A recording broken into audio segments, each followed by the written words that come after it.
Metallic rod sir ये of question length. SL से है। जी। ये क्वेश्चन एसएल से है सर। हाँ, एसएल में दे रखा है ये क्वेश्चन। और सीबीएसई है, सीबीएसई 2008, 2008 में आया ठीक। था। ठीक है sir. A metallic rod of length capital L is rotated at an angular speed omega normal to a uniform magnetic field। तो एक मेटेलिक रॉड है जिसकी लेंथ है L। तो आप ये देखिएगा इस क्वेश्चन को। हालांकि इस क्वेश्चन से जो हम फॉर्मूला बनाएंगे ना, वो फॉर्मूला आपको याद रखना है। जैसे हमने देखा, एक क्वेश्चन आता है एरोप्लेन वाला, एक क्वेश्चन आता है जिसमें कोई रेलवे ट्रैक होता है और रेलवे ट्रैक के बीच की विड्थ दे रखी होती है, और ये पूछा जाता है कि उसके बीच में ईएमएफ कितना इंड्यूस हो रहा है, वो बताइए। कि अगर उसके ऊपर हम कोई कंडक्टिंग रॉड को मूव कराने लगे ना रेल्स के ऊपर, वो इसी तरीके से तीसरी टाइप के क्वेश्चन आते हैं जिसमें सर्कुलर मोशन होता है कि कोई एक रॉड है, उसके एक एंड को फिक्स करके दूसरे एंड को आपने घुमाना शुरू कर दिया। A metallic rod of length capital L is rotated at an angular speed omega normal to a uniform magnetic field B। तो कैसे होगा वो देखो जरा। जैसे एक रॉड दे रखी है और उस रॉड की लेंथ दे रखी है हमको एल। तो आप ये समझ लो कि जैसे ये रॉड है,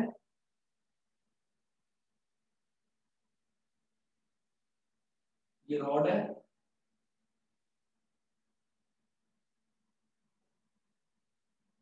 और रॉड की लेंथ दे रखी है हमको कैपिटल एल। कैपिटल एल इसकी रॉड की लेंथ दे रखी है।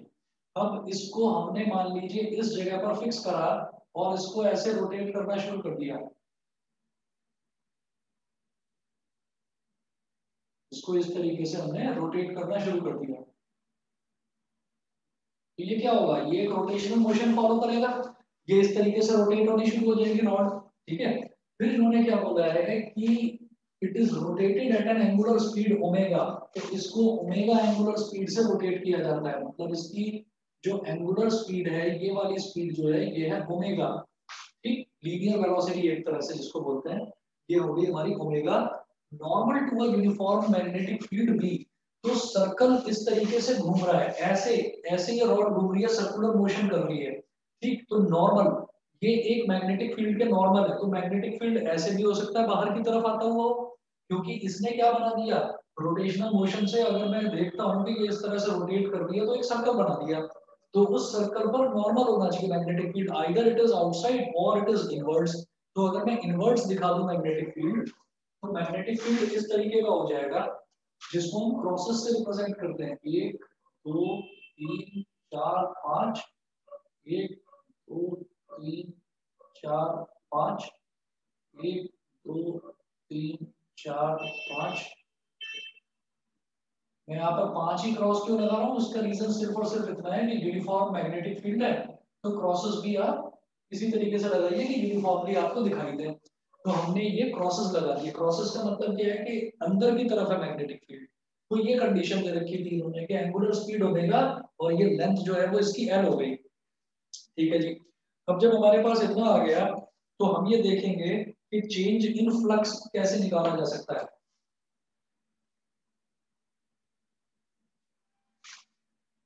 मैग्नेटिक फील्ड जो है, मैग्नेटिक फील्ड और फ्लक्स में एक रिलेशन होता है कि अगर मान लीजिए मैं ये कहूं,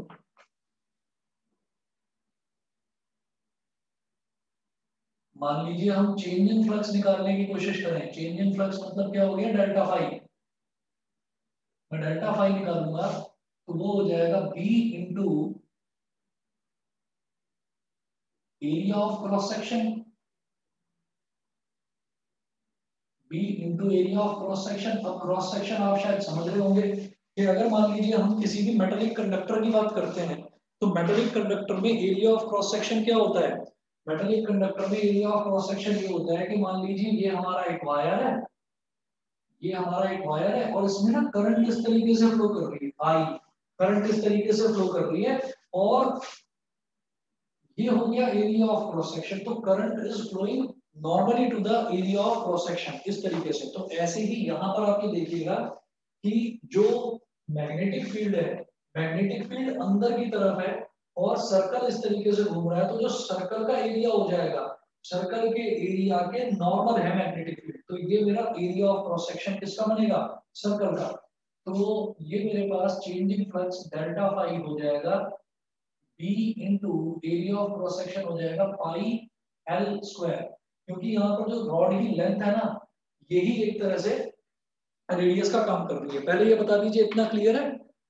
सिर्फ फॉर्मूला लगाया है मैंने, change in flux delta phi का फॉर्मूला होता है B into area of cross section. ठीक है, समझ में आ गया? हाँ बताओ सर। कितना क्लियर? ये करने यस सर। ये करने के बाद में फिर हम नेक्स्ट देखेंगे कि इंड्यूस्ड ईएमएफ निकालने का तरीका क्या होता है। इंड्यूस्ड ईएमएफ ई, इसका मॉड कह रहा हूं मैं, इंड्यूस्ड ईएमएफ का मॉड, ये क्या हो जाएगा? Change in flux, change in flux upon time taken, delta phi upon delta T बोल देते हैं, delta phi upon delta T, ये इसका मॉडुलस होता है। और अगर मैं सीधे सीधे सिर्फ इंड्यूस्ड ईएमएफ की बात करूं ना, तो वो हो जाता है minus D phi by D T, as per Lenz law, as per Lenz law कि वो उसी चेंज का, फ्लक्स के उसी चेंज का अपोज करता है जिस चेंज की वजह से वो प्रोड्यूस होता है, तो इस वजह से वो minus D phi by D T हो जाता है। तो हमने ये लिख दिया। अब डेल्टा फाई तो बेटा हम निकाल चुके हैं, इंड्यूस्ड ईएमएफ में डेल्टा फाई तो हम निकाल चुके हैं। डेल्टा फाई की वैल्यू कितनी है? डेल्टा फाई की वैल्यू है B into pi L square, B pi L square. और जो डेल्टा टी है, मुझे बताया नहीं है, मुझे बताया नहीं है कि ये पूरी तरह से रोटेट कर रहा है, आधा रोटेट कर रहा है, या कितनी देर तक रोटेट कर रहा है, ये मैं नहीं जानता। तो ये लगातार रोटेट कर रहा है बस। तो इसका मतलब क्या है, जब मुझे टोटल टाइम पीरियड नहीं बताया, तो सिर्फ मैं एक एक सर्कुलर, इसका एक सर्कुलर राउंड कंप्लीट हो जाए, एक रिवॉल्यूशन के लिए मैं लेकर चलूंगा। तो एक रिवॉल्यूशन के लिए सर्कुलर मोशन में जब बॉडी यहाँ से स्टार्ट होता है कोई पार्टिकल और वापस घूमकर इसी पोजीशन में आ जाए, तो मैं उसको बोलता हूँ कि उसने अपना एक रिवॉल्यूशन कंप्लीट कर लिया। एक रिवॉल्यूशन कंप्लीट करने में जो टाइम टेकन होता है उसको हम बोल देते हैं time period of oscillation, capital T. तो इसलिए मैं डेल्टा टी की जगह यहाँ पर कैपिटल टी रखूंगा। ठीक है जी, ये हो गया। अब ये जो हमारे पास आ गया कैपिटल टी, इससे मैं ये कह सकता हूँ कि ई की वैल्यू जो है, हम इसका मॉड लेकर चल रहे हैं। तो आप एक काम करिए, आप इसको बोल दीजिए सिंपली, मॉडुलस हटा दो, आप सिंपली बोल दीजिए ये हो गया B pi L square upon capital T, where capital T is called time period of rotational motion. ये इसका टाइम पीरियड हो गया। ठीक है, हम एक चीज जानते हैं, हम जानते हैं कि जो फ्रीक्वेंसी होती है, फ्रीक्वेंसी होती है 1 upon time period, since F is equal to 1 upon capital T, frequency होती है 1 अपॉन टाइम पीरियड। ठीक है, और दूसरा हम ये भी जानते हैं कि ओमेगा इज इक्वल टू होता है 2 पाई एफ। तो एफ को मैं क्या लिख सकता हूँ? F is equal to omega upon 2 pi, ये लिख सकते हैं। तो हम ये कह सकते हैं कि omega upon 2 pi is equal to 1 upon t. It implies that capital T is equal to 2 pi upon omega. बता दीजिए, इतना क्लियर है? हाँ सर। ठीक है, capital T is equal to 2 pi upon omega, इसको यहाँ पर डाल दो। Therefore ये induced EMF is equal to B pi L square upon capital T की जगह डालो 2 pi upon omega। पाई से पाई कैंसिल, डिनोमिनेटर का डिनोमिनेटर न्यूमरेटर में आ जाता है, और हाफ यहाँ पर रह जाएगा, तो half B omega L square, half या बी एल स्क्वायर ओमेगा। याद रखने का तरीका है, इसलिए एल स्क्वायर बीच में लिख दिया, चाहे बी ओमेगा एल स्क्वायर कर दो, चाहे बी एल स्क्वायर ओमेगा कर दो। बताइए जी, इंड्यूस्ड ईएमएफ क्लियर है तीनों बच्चों को? Yes sir.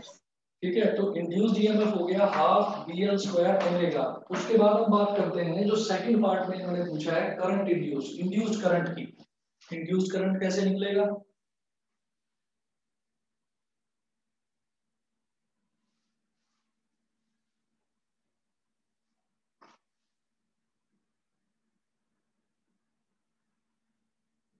इंड्यूस्ड करंट सीधा सीधा जो हमारा ओम्स लॉ है, ओम्स लॉ की हेल्प से induced current I is equal to E upon R. ये क्या हो जाएगा?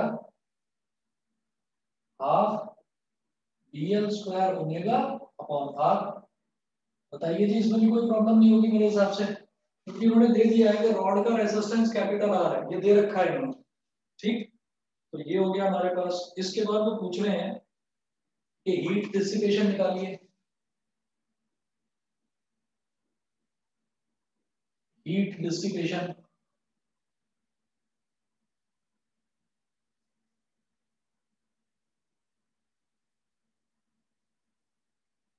कितनी हीट खर्च हुई, हीट की यूनिट भी जूल होती है। तो हम जैसे हीट निकालते हैं तो हीट के लिए एक बेसिक फॉर्मूला ये याद रखकर चलते हैं कि पावर इनटू टाइम टेकन होता है। पावर क्या होता है, V इंटू आई, तो VIT होता है, ठीक है ना। और यहाँ पर वोल्टेज नहीं दे रखा है, यहाँ पर तो इंड्यूस हो रहा है, तो इंड्यूस EMF की बात हो रही है, तो वोल्टेज की जगह हम EMF ले लेंगे। तो हम ये करेंगे हीट डिसिपेशन जो है H इज इक्वल टू, उसको पावर इनटू टाइम भी लिख सकते हैं, पहली चीज। दूसरा, पावर को हम V इंटू आई, पावर क्या होता है V इंटू आई इंटू टाइम, ये लिखा जा सकता है। या फिर यहाँ पर हमारा V क्या है, V है E, वोल्टेज की जगह इंड्यूस्ड ईएमएफ है, ठीक है, multiplied by I multiplied by T, इनकी सबकी वैल्यू डाल दीजिए। तो H is equal to, E को तो इंड्यूस्ड ईएमएफ को तो इंड्यूस्ड ईएमएफ ही रहने दो, और I को क्या लिखा जा सकता है, I को लिखा जा सकता है induced EMF E upon R multiplied by time period capital T, ये हो गया, ठीक है। तो ये हमारे पास हो जाएगा H is equal to E square T upon capital R, ये हो गया। अब क्या कर सकते हैं, E स्क्वायर क्या हो जाएगा, जिसमें T आ रहा हो, ये वाला फॉर्मूला, E का ये वाला फॉर्मूला डालिए, V pi L square upon T, ठीक। तो मैं यहाँ पर लिखूंगा H is equal to V pi L square, V square pi square L की power 4 T upon T into R। अब इस T से इस T को काट दो आप, ठीक है। तो ये मेरे पास हो गया B square pi square L की पावर 4 अपॉन R। पहले तो इतना बताइए, इतना क्लियर है कि नहीं? Yes, sir. इतना समझ गए? अब जब इतना हो गया तो सवाल ये उठता है कि यहाँ पर हमारे पास B square pi square L की पावर 4 अपॉन R है, ठीक। तो हमें जो जो वैल्यू दे रखी थी ना, मैं उसको, वैसे ये बिल्कुल ठीक है, पूरी तरह से सही है, लेकिन जो जो वैल्यू दे रखी थी वो जरूर यूज करनी है। कैपिटल R यहाँ पर आ रहा है, दे रखा था, लिख दिया। कैपिटल L दे रखा था, यहाँ पर आ रहा है, बिल्कुल सही है। लेकिन ओमेगा नहीं आया यहाँ पर कहीं पर, तो ओमेगा यूज करना चाहता हूँ मैं। तो ओमेगा किस तरह से यूज कर सकते हैं हम, ऐसे कि जैसे यहाँ पर पाई है, तो पाई की जगह हम यहाँ पर फिर टाइम पीरियड आ जाएगा। बस इतना समझ लीजिए कि अगर ओमेगा लाना है तो टाइम पीरियड आ जाएगा। तो उसके लिए मैं इधर मिटा रहा हूँ, कुछ नहीं, सिंपल वैल्यू ही यूज करनी है। सर ओमेगा क्यों लाना है? ओमेगा इस वजह से लाना है क्योंकि ओमेगा दे रखा है यहाँ पर, जो वैल्यूज मुझे दे रखी है ना। सर, हाँ जी, सर इसका फाइनल एक्सप्रेशन क्या आ रहा है लास्ट में आंसर? फाइनल एक्सप्रेशन बता रहा हूँ अभी। इसका फाइनल एक्सप्रेशन है 1/4 B स्क्वायर L की power 4 omega square T upon capital R, यही है। नहीं सर, देखिए ओमेगा किस वजह से लाना है बेटा, ये बता रहा हूँ कि metallic rod of length L दे रखा है, तो L तो यहाँ इस एक्सप्रेशन में आ गया, ओमेगा नहीं आया तो इस वजह से मैं ओमेगा की टर्म्स में निकालना चाहता हूँ। हालांकि ये भी पूरी तरह से ठीक है, कोई गलती नहीं है इसमें भी, पर अगर ओमेगा की टर्म्स में निकालना हो तो क्या करें, क्योंकि ओमेगा दे रखा है यहाँ पर। क्या करेंगे कि P is equal to 2 pi upon omega, तो पाई क्या हो जाएगा, P ओमेगा अपॉन 2, तो पाई स्क्वायर क्या हो जाएगा, T square omega square upon 4, ये हो जाएगा। तो कुछ नहीं करना, पाई स्क्वायर की जगह वैल्यू डाल दीजिए, दैट्स इट इसमें। तो हीट डिसिपेटेड कितना हो जाएगा हमारे पास, बी स्क्वायर और पाई स्क्वायर की जगह ये value, B square P square omega square upon 4, ये पाई स्क्वायर की जगह हो गया, और एल की पावर 4 अपॉन आर, तो बस 1/4 ले लिया बाहर, और B square omega square L की power 4 T square upon R, ये हीट डिसिपेटेड है। बताइए जी, क्लियर है? क्लियर है इतना? हाँ सर। सर इसमें हम t की वैल्यू भी तो सब्स्टिट्यूट कर सकते हैं। हाँ, टी की वैल्यू आप सब्स्टिट्यूट कर सकते हो। फिर वही चीज है कि टी की वैल्यू आप सब्स्टिट्यूट करोगे तो वो टी स्क्वायर वही आ जाएगा 2 पाई अपॉन ओमेगा डालोगे तो फिर वो कट पिट के फिर वापस यही वैल्यू आ जाएगी। तो ये भी ठीक है और ये भी ठीक है। अगर हम ओमेगा के टर्म्स में निकालना चाहते हैं, ओमेगा और एल दोनों आ जाए किसी एक्सप्रेशन में, तो हम उसके टर्म्स में निकाल सकते हैं। और अगर हम ऐसे निकालना चाहें तो ऐसे भी कर सकते हैं। दोनों तरीके से पूरी तरह से सही है, कोई प्रॉब्लम नहीं। समझ गए? सर लेकिन एक चीज पूछनी थी हाँ कि जैसे सर हमारा जो हीट का एक्सप्रेशन बना अभी E इंटू आई इंटू टी, हाँ जो थर्ड लाइन में लिखा हुआ है इधर, सर उसमें हम E की वैल्यू ये लिख सकते हैं जो हमने ऊपर निकाली 1/2 B L² इंटू ओमेगा। अच्छा, ये वाली ना? हाँ, ये वाली हाँ वैल्यू आप सर। डाल सकते हो बिल्कुल। ये वाली वैल्यू सर डालोगे तो लेकिन सीधा इसमें यही आ आएगा। नहीं रहा मेरा। ऐसे कैसे हो सकता है? आएगा जरूर। आप देखो, सर एक आप हमारे कर पास देना। देखिए ना, इधर सुनो, ये आया ना E square T upon R, तो वैल्यू डालो आप। H is equal to E square अलग करो और टी अपॉन आर ये पूरी तरह से अलग कर दो। अब ई स्क्वायर क्या हो गया? 1/2 का स्क्वायर क्या हो गया? 1/4। बी का स्क्वायर क्या हो गया? B square. एल स्क्वायर का स्क्वायर क्या हो गया? एल की पावर 4। और ओमेगा का स्क्वायर क्या हो गया? Omega square. और फिर T upon R, T upon R. अच्छा, ये टी और सर इसके ओमेगा। बाद मैंने टी को भी सब्स्टिट्यूट किया है। एक मिनट, समझ, सही कह रहे हो, सही कह रहे हो। एक मिनट बताता हूँ कि यहाँ पर आ रहा है हमारा टी स्क्वायर और यहाँ पर आ रहा है केवल टी, यही ना? Yes sir. शायद मैंने कुछ गड़बड़ कर दिया क्या? बी स्क्वायर एल स्क्वायर, यहाँ तक तो ठीक था।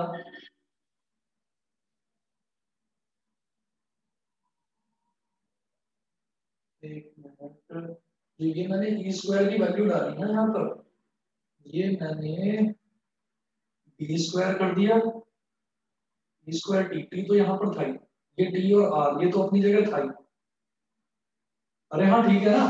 B square pi square L square, B pi और एल स्क्वायर और अपॉन टी था। मैंने इसका स्क्वायर नहीं करा, ये नीचे स्क्वायर आएगा बेटा, ये नीचे स्क्वायर आएगा। भाई देखो, B pi L square upon T था, है ना? तो बी का स्क्वायर बी स्क्वायर हो गया जब ई स्क्वायर कर रहे हैं तो। नहीं समझे? ई की वैल्यू ये थी, B pi L square upon T. मैंने गलती से इस टी का स्क्वायर नहीं करा, ऊपर वाले न्यूमरेटर्स का तो कर दिया, इसका नहीं करा। तो जब इससे इसको काटेंगे तो नीचे बेटा एक टी और रह जाएगा। तो इस वजह से जो यहाँ पर टी स्क्वायर आ रहा है ना, ये टी ही आएगा, बस ये कट जाएगा। समझ गए? तो डायरेक्ट वैल्यू रट कर भी आंसर सही आ रहा है और वैसे भी सही आ रहा है। क्लियर है? सर तो final expression 1/2 B² L⁴ omega pi upon R आ रहा है। 1/4 आना चाहिए। दोबारा बताऊं सर क्या? मैंने टी की वैल्यू को भी सब्स्टिट्यूट किया है ना, अच्छा अच्छा, टी की इसलिए वैल्यू को 2 से सब्स्टिट्यूट कट करना। जाएगा ना। हाँ, टी की वैल्यू को सब्स्टिट्यूट करोगे तो फिर वही आएगा जो आप कह रहे हैं। ठीक है? ठीक है, करके बताऊं क्या? बताओ। नहीं सर हो गया। ठीक है, चलिए जी अगला देखते हैं क्वेश्चन। इतिका क्लियर है? इतिका क्वेश्चन क्लियर है?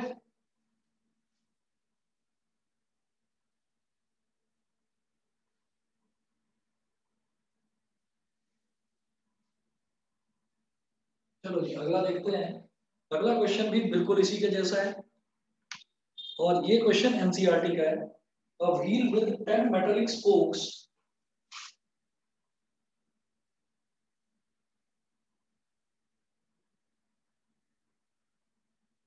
a wheel with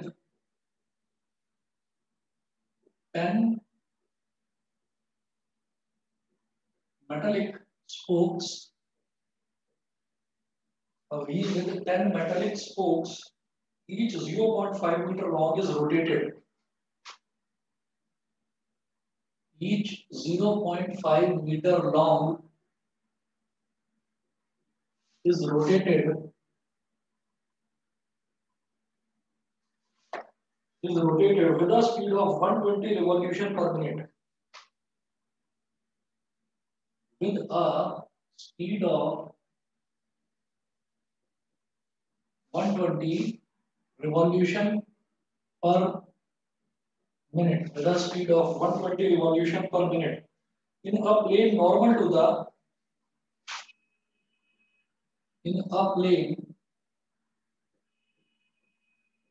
normal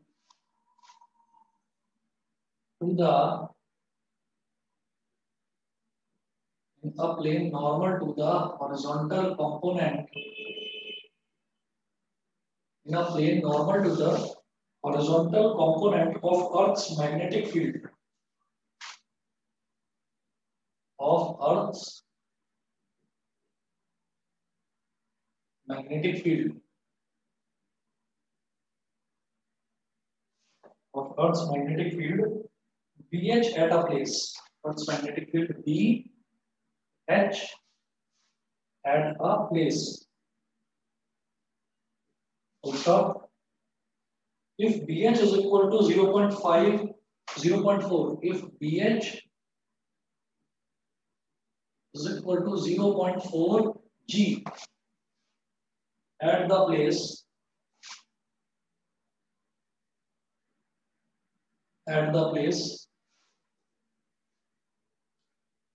what is the induced EMF between the axle? What is the induced EMF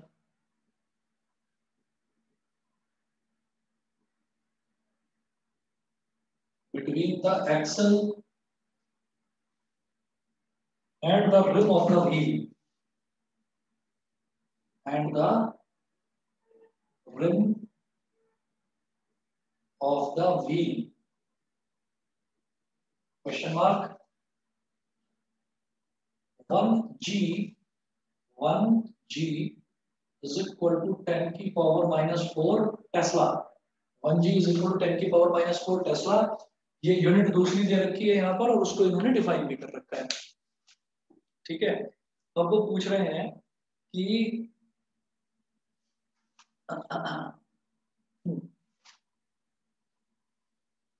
देखिएगा, a wheel with 10 metallic spokes, each 0.5 meter long, is rotated with a speed of 120 revolution per minute. जैसे कोई motorcycle होती है ना, कोई bike होती है, तो उस बाइक में जो अलॉय व्हील्स होते हैं उसकी बात नहीं कर रहे हैं, स्पोक्स की बात कर रहे हैं. यहाँ पर स्पोक्स होते हैं, ठीक, स्पोक्स व्हील्स की बात कर रहे हैं. तो उसमें हर एक स्पोक जो है 10 मेटालिक स्पोक्स लगे हुए हैं एक व्हील में, और उसमें हर एक स्पोक की लेंथ 0.5 मीटर है. फिर वो बोलते हैं कि वो जो व्हील है, व्हील को रोटेट किया जा रहा है 120 रिवॉल्यूशन पर मिनट के हिसाब से. ठीक है. In a plane normal to the horizontal component of earth's magnetic field. ठीक, इन अ प्लेन, एक ऐसे प्लेन में व्हील को रोटेट करा जा रहा है जो कि अर्थ के मैग्नेटिक फील्ड के नॉर्मल है. तो मुझे वही चाहिए होता है. मुझे अगर कोई भी सर्कुलर फील्ड चाहिए, तो सर्कुलर अगर कोई भी मोशन हो रहा है तो उसके परपेंडिकुलर डायरेक्शन में ही फील्ड होना चाहिए. वही इन्होंने दे रखा है. तो अब जरा देखिएगा इसका डायग्राम किस तरह से बनेगा.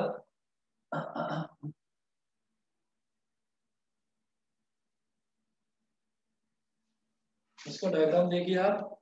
ये एक व्हील हो गया,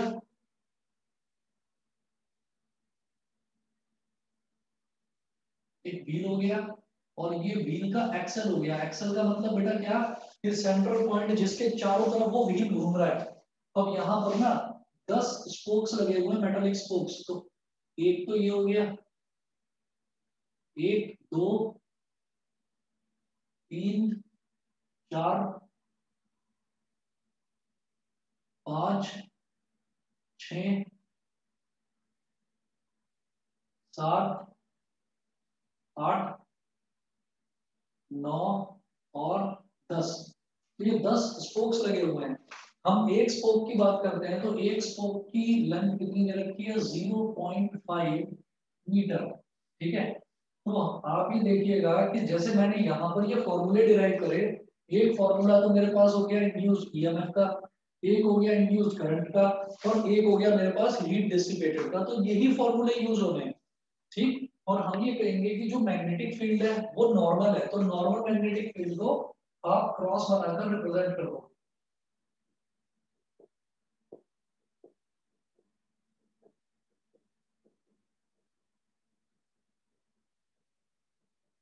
क्रॉस बनाकर आपने मैग्नेटिक फील्ड रिप्रेजेंट कर दिया, तो जो रेडियस होता है इसका मोशन का उसको कैपिटल एल बोल देते हैं। तो कैपिटल एल इज 0.5 मीटर, पहली चीज तो ये हो गई।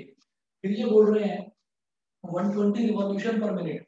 जो रिवॉल्यूशन एक सेकंड में कितने रिवॉल्यूशन होते हैं, कोई भी ऑब्जेक्ट जो है वो एक सेकंड में कितनी वाइब्रेशन देता है उसको हम बोल देते हैं उसकी frequency.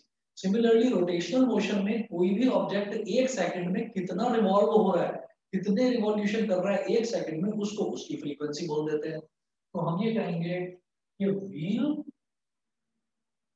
Is rotating, wheel is rotating in 1 minute. कितना रोटेट कर रहा है एक मिनट में, रिवॉल्यूशन पर मिनट कितना रोटेट कर रहा है, कितनी बार, 120 टाइम्स। तो एक मिनट में 120 टाइम्स वो रोटेट कर रहा है, यानी कि 60 मिनट में, सॉरी 60 सेकंड्स में, एक मिनट में 60 सेकंड्स होते हैं ना, 60 सेकंड्स में 120 रिवॉल्यूशन। तो 1 सेकंड में कितने रिवॉल्यूशन, 120, ये 60। न्यू सिंपल हमारा जो यूनिटरी मेथड होता है ये नीचे चला गया, तो 2 रिवॉल्यूशन, ठीक है।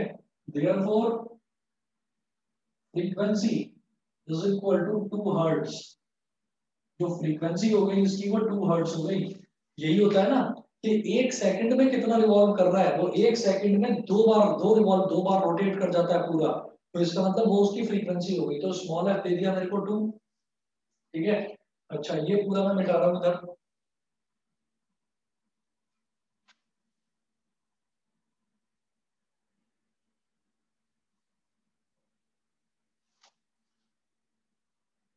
अब देखिएगा, जो हमें मैग्नेटिक फील्ड दे रखा है, मैग्नेटिक फील्ड की वैल्यू दे रखी है 0.4 G and 1 G is equal to 10 की पावर -4 टी। तो देखो V जो है, V इज इक्वल टू 0.4 जी, और G का मतलब 10 की पावर -4, तो 10 की पावर -4 टी। तो ये टोटल टेस्ला में आ गया आपका जो मैग्नेटिक फील्ड है, ये हो गया, ठीक है। लेंथ मेरे पास आ गया था 0.5 मीटर, ठीक। एफ आ गया तो ओमेगा भी आ जाएगा। सीधा सीधा देखिएगा कि इंड्यूस्ड ईएमएफ, ईएमएफ पूछ रहे हैं ये, what is the induced EMF between the axle and the rim of the wheel. Axle के और रिम ऑफ द व्हील के बीच में इंड्यूस्ड ईएमएफ कितना होगा, ये देखिएगा। तो induced EMF E between one axle, between one spoke, induced EMF through one spoke लिखना पड़ेगा, through one spoke।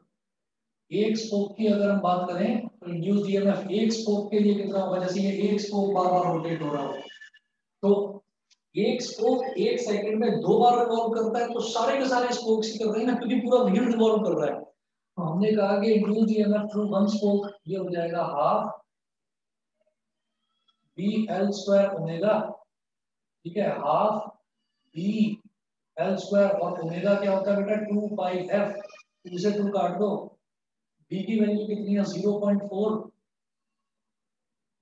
इंटू 10 की पावर -4, एल की वैल्यू कितनी है 0.5 का स्क्वायर मल्टीप्लाइड बाई पाई की वैल्यू कितनी होती है 22/7, और फ्रीक्वेंसी एफ कितना है 2, ठीक। अब इस सब को आप मल्टीप्लाई करिए। वीडियो और ऑडियो प्रॉपर है मेरा या कुछ गड़बड़ हो रही है, मुझे कुछ गड़बड़ लग रहा है देखने से, बताइए सही है। यस सर सही। सही है काम सर। चल रहा है, थोड़ा आज गड़बड़ है नेटवर्क में। तो इसको सबको जब मल्टीप्लाई करेंगे तो ये वैल्यू आ रही है ना, सीधा वैल्यू लिख रहा हूँ इसकी 6.28 इंटू 10 की पावर -5, 6.28 इंटू 10 की पावर -5 वोल्ट। बताइए जी कितना समझ में आ गया, ये तो एक स्पोक का निकला है। अब यहाँ पर हम ये देखेंगे कि जब भी कभी ऐसा होता है कि कोई एक वायर इस तरीके से है, ऐसे है एक रेजिस्टेंस, ऐसे है दूसरा रेजिस्टेंस, ऐसे है तीसरा रेजिस्टेंस। इस तरीके से हमारे बहुत सारे रेजिस्टेंसेस हैं। अगर वो पैरेलल में होते हैं तो हम जानते हैं in series current remain same and in parallel voltage remain same. तो अगर मैं हर एक स्पोक की बात करूं तो आप ये देखिएगा कि ये जो 10 स्पोक्स दे रखा है ये फालतू में आपको कंफ्यूज करने के लिए दे रखा है। आप ये देखिएगा अगर मैंने एक स्पोक के थ्रू ईएमएफ निकाला तो आप देखिए बेटा कि इसका भी इनिशियल पॉइंट ये है, फाइनल पॉइंट ये, इसका भी इनिशियल पॉइंट ये, फाइनल पॉइंट ये, तो ये डायरेक्टली कनेक्टेड है ना। इसी तरह से इसका इनिशियल पॉइंट और फाइनल पॉइंट ये भी तो डायरेक्टली कनेक्टेड है। इसका भी इनिशियल पॉइंट और फाइनल पॉइंट ये, तो इसका मतलब सारे के सारे जो स्पोक्स हैं, सारे के सारे स्पोक्स पैरेलल में लग रहे हैं। ये समझ में आता है? बताओ। बताइए हाँ सर। ये चीज समझ में आती है? पैरेलल का मतलब ये नहीं है कि वो बिल्कुल एग्जैक्टली आपको पैरेलल लाइन बनी हुई दिखाई देगी। ये जिसका इनिशियल पॉइंट और फाइनल पॉइंट, हमने कहा इसमें ईएमएफ इतना तो इसमें भी इतना, इसमें भी इतना, इसमें भी इतना, सब में ईएमएफ बिल्कुल सेम होंगे बिकॉज सारे के सारे जो स्पोक्स हैं वो पैरेलल में कनेक्टेड है। हम ये कहेंगे कि पैरेलल में वोल्टेज सेम रहता है। यहाँ देखिएगा, since all the spokes are in parallel, so induced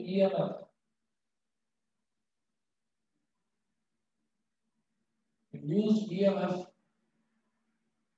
will be the same for entire wheel. Will be the same for entire wheel. It has nothing to do with the number of spokes. बताइए clear है तो चलें आगे। हाँ sir. ठीक है, चलिए जी एक क्वेश्चन और बताता हूं इसमें मैं।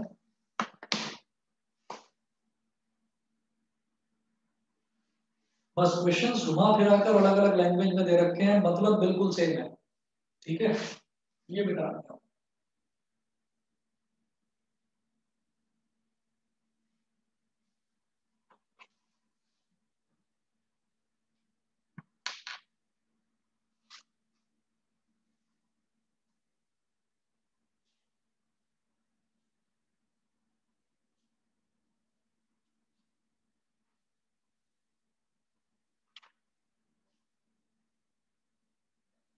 अच्छा, अभी आपके पास ये है क्या, एसएल अरोड़ा है अभी इस टाइम? हाँ सर। है अभी, मतलब निकाल सकते हो? क्योंकि आसान है, आप मैं हाँ बार सर। बार पूरे पूरे क्वेश्चन बताऊंगा, आप देखकर समझ जाओगे, ज्यादा मुश्किल नहीं है। सर मैं एक मिनट में देखा। हाँ हाँ सर कर सकते हैं। सर मैं एक सेकंड अनुमान से। हाँ हाँ, ले आओ ले आओ। और मैं पहले ही बता देता हूँ, आप आ जाइए पेज नंबर 6.13 पर, बिल्कुल लास्ट में है। लास्ट का पोर्शन चल रहा है, पेज नंबर 6.13 पर आ जाइए। बुक ले आओ, मैं इतनी जरा पानी पी रहा हूँ, क्योंकि इसके क्वेश्चन बहुत बड़े बड़े हैं, वो लिखते लिखते ही टाइम बहुत वेस्ट हो जाएगा।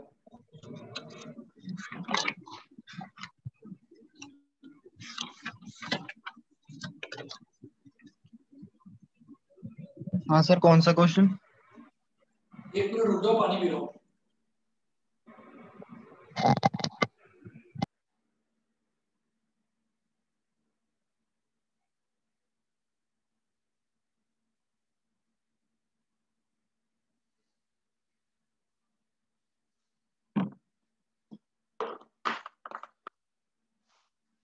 एक मिनट।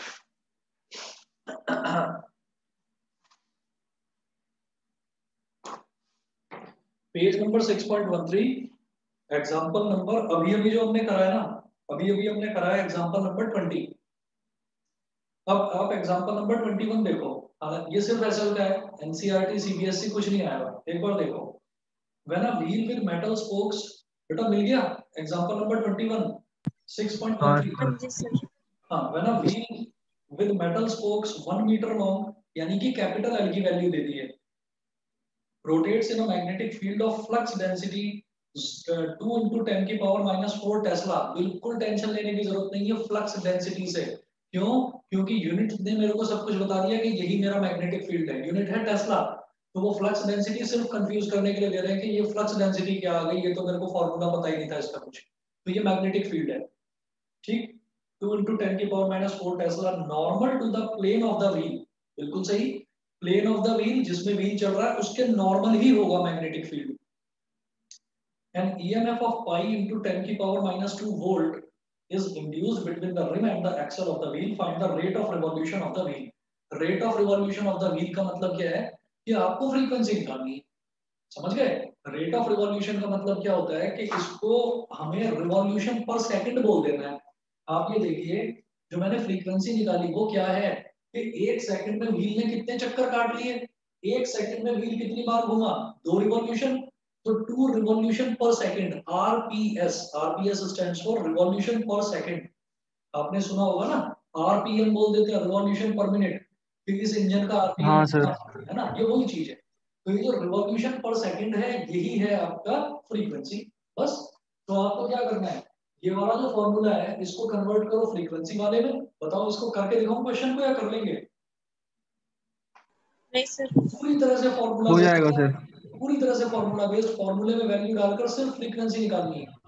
क्वेश्चन फालतू में घुमाते हैं, फालतू में घुमा रखा है क्वेश्चन। मैग्नेट सीधा सीधा मैग्नेटिक फील्ड ना बोलकर magnetic flux, magnetic field of flux density ये दे रखा है, ठीक है। सीधा सीधा फ्रीक्वेंसी ना बोलकर ये बोल रहा है find the rate of revolution of the wheel. ऐसे ही इससे पहले वाला जो ये क्वेश्चन करा है, इसमें मैग्नेटिक फील्ड को इन्होंने दे रखा है horizontal component of earth's magnetic field. तो इसमें एकदम से दिमाग में ये आता है कि यार अर्थ के मैग्नेटिक फील्ड को मेरे को मतलब उस तक पहुंच जाता है दिमाग के, वहां से कुछ कोरिलेशन है। वो कुछ नहीं है। आपको बस ये देखना है कि वो जो मैग्नेटिक फील्ड दे रखा है वो normal to the plane of the wheel दे रखा है, नहीं नॉर्मल दे रखा है, तो बस वही मेरा मैग्नेटिक फील्ड है। अब अगले क्वेश्चन पर आ जाओ, 22। मैं थोड़ा लिखने से बच रहा हूँ इसको क्वेश्चन को, क्योंकि काफी बड़े बड़े दे रखे हैं क्वेश्चन। देखिए, a metallic rod of 1 metre length, example number 22, यानी कि एग्जांपल नंबर 22 एनसीईआरटी का है। तो एल की वैल्यू कितनी दे दी, 1 मीटर। एल की वैल्यू 1 मीटर हो गई। Is rotated with a frequency of 50 revolution पर सेकंड, यानी कि ये आपकी फ्रीक्वेंसी है। तो एफ दे दिया 50 हर्ट्ज, ठीक है। अच्छा, और दूसरा सुन लीजिए, रेडियन पर सेकंड जो है, जो रेडियन होता है वो रेडियन में आपकी वो दे देते हैं, ये ओमेगा जो है ना रेडियन पर सेकंड में होता है, ठीक। तो अगर रेडियन पर सेकंड में कुछ मेंशन है तो समझ लेना कि अब पाई से कुछ लेना देना नहीं है, वही वैल्यू ओमेगा में डालेंगे सीधा सीधा। अगला देखो, with one end hinged at the center and the other end at the circumference of a circular metallic ring of radius 1 metre, ठीक है। सर्कुलर मेटालिक रिंग है, वो आपकी रेडियस 1 मीटर की है। तो आप समझ लो इसमें हमने कहा एक चीज थोड़ी सी एक्स्ट्रा बढ़ा दी है इन्होंने, उससे भी कोई लेना देना नहीं है। देखो क्या करा, एक सर्कुलर मेटालिक रिंग है जिसका रेडियस 1 मीटर है, जिसका रेडियस 1 मीटर है। और क्वेश्चन की पहली लाइन देखिए, a metallic rod of 1 metre length is rotated with a frequency of इतना। इसका मतलब क्या है, ये जो सर्कुलर मेटालिक रिंग है वहां पर मेरी रॉड पूरी तरह से फिक्स हो जाएगी, क्योंकि इसका रेडियस 1 मीटर है और मेरा जो रॉड है, रॉड की लेंथ भी 1 मीटर है, तो पूरी तरह से यहाँ फिक्स हो जाएगी। ये समझ गए कि नहीं? तो ये जो रेडियस 1 मीटर दे रखा है, ये बिना मतलब एक एक्स्ट्रा चीज दे रखी है क्वेश्चन को थोड़ा खतरनाक बनाने के लिए, और खतरनाक कुछ नहीं बना इससे, ठीक है। तो इसका मतलब क्या है कि हमारा एल वो का वही है, 1 मीटर ही है एल। उसके बाद देखिएगा, about an axis passing through the centre and perpendicular to the plane of the ring. तो पता है भाई, about an axis passing through the centre, axis तो सेंटर से ही पास होती है, सर्कुलर रिंग की एक्सिस उसके सेंटर से ही पास होती है, सेंटर ऑफ मास पढ़ा है हमने 11th में। तो ये हमारा ये चीज हो गई। A constant and uniform magnetic field of 1 Tesla and parallel to the axis is present everywhere. And parallel to the axis is present everywhere between the center and the metallic ring. ठीक है, इसमें समझ रहे हो आपने क्या दिया है इन्होंने, ये पैरेलल टू द एक्सिस, ये समझ में आ रहा है? एक हाँ सर, थोड़ा आ रहा है। Parallel to the axis. मैं दोबारा बता रहा हूँ, इन क्वेश्चंस में ये इतना बेवकूफ बनाते हैं। आप ये देखिए एक्सिस क्या होती है, आप ये देखिएगा एक्सिस क्या होती है। सर ये बी एच है क्या? अरे ये कुछ भी नहीं है, मैं वही कह रहा हूँ, ये बी ही है, नॉर्मल बी जो इसमें हमें चाहिए होता है। ये बेवकूफ बनाने वाली बात है। ये क्या बोल रहे हैं पहले, हमसे पहले वाले क्वेश्चंस में ये बोलते थे magnetic field which is normal to the plane of the circular ring. Normal to the plane of the circular ring, circular ring के का जो ये प्लेन बन गया इसके नॉर्मल, मुझे नॉर्मल वाला ही मैग्नेटिक फील्ड चाहिए होता है। और यहाँ पर क्या बोल रहे हैं कि magnetic field which is parallel to the axis of the ring. तो भाई एक्सिस तो सेंटर से होकर गुजर रही है, और उस ये जो एक्सिस सेंटर से होकर गुजर रही है इसके पैरेलल, वो इस प्लेन के परपेंडिकुलर हो गया। बताओ एक्सिस क्या होगी, अगर इस सर्कल को मैं सर्कल का मैं फ्रंट लुक ना देखूं, मैं साइड लुक देखूं, तो साइड लुक ये हो गया, ये साइड लुक ये हो गया इसका सर्कल का, है ना, और ये इसका सेंट्रल एक्सिस है। तो एक्सिस के पैरेलल, एक्सिस के पैरेलल तो यानी कि इसके सर्कुलर प्लेन के नॉर्मली तो हो गया। बताओ समझ गए हाँ कि सर। हाँ सर। ठीक है ना। Yes sir. तो वो शब्द ऐसे यूज करेंगे कि जैसे आप देखो अभी earth magnetic field B H बोलते ही एकदम, अरे भाई मुझे तो बी वी चाहिए था, बी वी मतलब वर्टिकल, वर्टिकल मतलब नॉर्मल, वो चाहिए था मुझे, बी एच नहीं चाहिए था। वो जैसे ही बी एच वो लिखेंगे एकदम आपके दिमाग में आएगा और खड़े होकर बोल दोगे सर वो मेरे को ना वो एंगल ऑफ डिप बता दीजिए, पेपर में ना एंगल ऑफ डिप नहीं दे रखा। तो वो इस तरह से कंफ्यूज करते हैं क्वेश्चंस में। इन क्वेश्चंस में 99.9% जो भी मैग्नेटिक फील्ड दे रखा होगा वो वर्टिकल मैग्नेटिक फील्ड ही होगा, याद रखना। इसमें बच्चे कंफ्यूज होते हैं। वो दे दिया parallel to the axis of the field, parallel to the axis axis of the ring, तो रिंग की एक्सिस के पैरेलल क्या हो गया, इसके प्लेन के परपेंडिकुलर ही तो हो गया। ठीक है, और वहां पर उन्होंने बीएच मेंशन कर रखा है, लेकिन साथ में ये बता रखा है which is normal to the plane of the ring. तो वो सारी चीजें बता देते हैं, हमको उसमें से देखना है कि क्या है आंसर और क्या नहीं। तो क्वेश्चन इतना बड़ा दे देंगे और उसका आंसर देखो बिल्कुल जरा सा छोटा सा सॉल्यूशन है। तो जो नॉर्मल मुझे दे रखा है वो बी कितना दे रखा है, 1 टेस्ला, तो हो गया 1 टी खत्म। उसके बाद देखिएगा what is the EMF between the centre and the metallic ring, सीधा सीधा फॉर्मूला लगाना है, वही हाफ बी एल स्क्वायर हो जाएगा। कर लेंगे, छोड़ दूं अब भाई, एल है मेरे पास, बी है मेरे पास, एफ है, एफ से मैं ओमेगा निकाल ही लूंगा, हाँ सर, हो जाएगा। हो जाएगा। चलिए जी इसके बाद देखते हैं, इसके बाद ये हमारा कौन सा है, हाँ ये जो एग्जांपल नंबर 24 है इसमें थोड़ा सा मामूली सा चेंज है, बस ये समझने वाला है। देखो a 0.5 metre long metal rod PQ completes, और इसकी फिगर भी दे रखी है as shown in figure 6.16, completes the circuit as shown in figure 6.16। ठीक, the area of the circuit is perpendicular to the magnetic field of flux density 0.15 Tesla, मतलब magnetic field दे रखा है 0.15 Tesla. If the resistance of the total circuit is 3 ohm, calculate the force needed to move the rod in the direction as indicated with a constant speed of 2 meter per second। ठीक, तो आप ये देखिएगा कि ये वाला हमारा circular motion वाला नहीं है, ये वो वाला है जिसमें एक रेलवे प्लेटफॉर्म पर, एक रेलवे प्लेटफॉर्म पर जैसे कि मैं कोई कंडक्टिंग रॉड को घसीटता हुआ लेकर जा रहा हूँ आगे, ठीक है, रेलवे प्लेटफॉर्म पर जैसे जो हमारी मतलब रेल्स होती है वो, तो बिल्कुल उसी के तरीके का क्वेश्चन है। एक बार मैं डायग्राम बनाता हूँ और आपको 2 मिनट लगेंगे समझने में।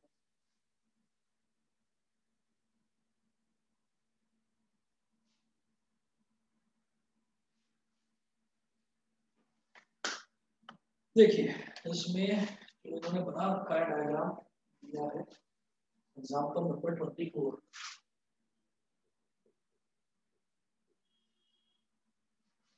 एग्जाम्पल 24 में ये एक छोटा सा सर्किट है,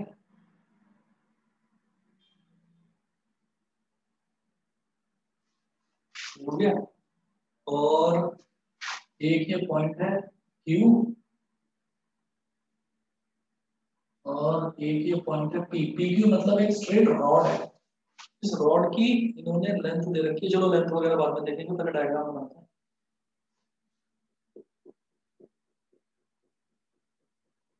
सर इसके आगे जो प्रॉब्लम्स और प्रैक्टिस लिखी है वो करके आपसे डाउट्स पूछ लें, अगर हाँ खुद हाँ, कर लें और डाउट्स पूछ लें। पूछ लेना कोई दिक्कत नहीं। ठीक है सर। हाँ, इसमें जो है ना, आप कोशिश करो कि जितने भी इसके क्वेश्चंस हैं, क्वेश्चंस जो न्यूमेरिकल्स जो आते हैं, न्यूमेरिकल्स कोई ऐसे नहीं आते एग्जाम में कि बहुत ज्यादा आप उसमें मेहनत करें, बहुत ज्यादा आप उसमें टाइम लगाएं। आपका पहला टारगेट ये होना चाहिए कि सीबीएसई और एनसीईआरटी वाले जितने भी न्यूमेरिकल्स आपको जहां भी दिखाई देते हैं उन सबको कर डालो, ठीक है ना। वो जैसे मैथ्स की एक चैप्टर वाइज आती है, ऐसे फिजिक्स की भी चैप्टर वाइज है, तो उसमें दे रखे हैं वो सारे के सारे, एक जगह एक टाइप के एक जगह सब कंपाइल करके दे रखे हैं। तो यहाँ से कर लीजिएगा, जो भी डाउट्स है पूछ लेना।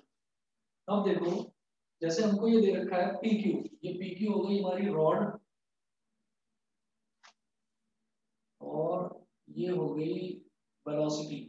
वेलोसिटी का मतलब कि इस रॉड को, इस रॉड, ये रॉड यहाँ पर टच हो रखी है, इस रॉड को इस तरीके से खींचते हुए ले जा रहे हैं, ठीक है। वेलोसिटी की डायरेक्शन ये है। तो एक चीज तो मुझे साफ समझ में आ गई कि हमारा मैग्नेटिक फील्ड इस तरफ है, और जो कंडक्टर है, कंडक्टर की वेलोसिटी इस तरफ है, ठीक है। तो ये वाला डायरेक्शन कौन सा हो गया हमारा, वाई। अगर मैं 3D की बात करता हूँ तो ये वाला डायरेक्शन वाई हो गया, फ्रंट और अंदर वाला डायरेक्शन हमारा एक्स हो जाता है, और टॉप वाला डायरेक्शन जो है वो जेड हो जाता है। तो ये अंदर की तरफ है, मतलब एक्स, नेगेटिव एक्स डायरेक्शन की तरफ है, और इसकी वेलोसिटी पॉजिटिव वाई डायरेक्शन, मतलब दोनों परपेंडिकुलर है, ठीक। उसके बाद इन्होंने क्या दिया है, calculate the force needed to move the rod in the direction as indicated with a constant speed of 2 metre per second, ठीक है। तो इंड्यूस्ड ईएमएफ, इंड्यूस्ड ईएमएफ का फॉर्मूला वो रॉड वाले क्वेश्चन में जो हमने निकाला था, सिंपली बीएलवी। तो इंड्यूस्ड ईएमएफ तो हम निकाल लेंगे बीएलवी करके, क्योंकि बी की वैल्यू कितनी दे रखी है, बी की वैल्यू है 0.15 टेस्ला, लेंथ कितनी दे रखी है इस रॉड की, इस रॉड की लेंथ दे रखी है 0.5 मीटर लॉन्ग, ठीक है, 0.5, और वेलोसिटी कितनी दे रखी है 2 मीटर पर सेकंड, हाँ 2 मीटर पर सेकंड, ठीक। तो इंड्यूस्ड ईएमएफ, ये इंड्यूस्ड ईएमएफ आ गया, और यहां से मैं निकालूंगा आई। आई कैसे आएगा, ईएमएफ अपॉन आर, आई आ जाएगा ईएमएफ अपॉन आर, और जो इन्होंने रेसिस्टेंस है, रेसिस्टेंस दे रखा है 3 ओम, ठीक। तो यहाँ से ये वैल्यू निकालो, और वैल्यू निकालने के बाद अपॉन 3 कर दो, छोड़ दो इसको, कर लोगे, ये आई आ गया। आई आने के बाद F is equal to simply I L B sine 90 degree. Sine 90 degree कैसे बताया हमने, वेलोसिटी इस डायरेक्शन में है और मैग्नेटिक फील्ड इस डायरेक्शन में, तो दोनों के बीच में 90 डिग्री का एंगल बन रहा है। बताओ, हाँ सर, हो जाएगा। आई आप ई यहां से निकाला, upon R, okay R sir. कितना दे रखा है 3 ओम, ठीक। तो ई अपॉन आर करके मेरे पास आई आ गया, एल वही रहेगा कितना 0.5 मीटर, बी वही रहेगा कितना 0.15 टेस्ला, साइन 91 होता है, हो गया। बताइए क्लियर है ना। तो ये फोर्स आ जाएगी, और फोर्स की स्टैंडर्ड जो एसआई यूनिट होती है वो हमारी न्यूटन होती है, ठीक है जी। तो और हो आकाश, कोई भी क्वेश्चंस हो, आगे के क्वेश्चंस आप कर लेना प्रैक्टिस, किसी भी क्वेश्चन में कोई डाउट आए तो पूछ लेना। ठीक है सर। और फिर है methods of generating induced EMF, next topic पर नेक्स्ट क्लास में कराता हूँ। और ये बताओ 130 पर ले लूँ कर क्लास, यस सर। 130 अवेलेबल हो, हाँ जी सर। ठीक है। इतिका की ठीक है तुम्हारी सर। आवाज नहीं आई, इतिका 130, लगता है आवाज नहीं जा रही मेरी बात। चलिए ठीक है फिर। सर आप नोट्स कर दीजिए। हाँ नोट्स बेटा, मैं 2-3 दिन का टाइम दे दो, फिर मैं भेजता हूँ। मैं ना बीच में नोट्स बना नहीं पाया था, तो 2-3 दिन का टाइम दे दो, मैं भेज दूंगा, ठीक है। Thank you sir. चलिए जी, ओके।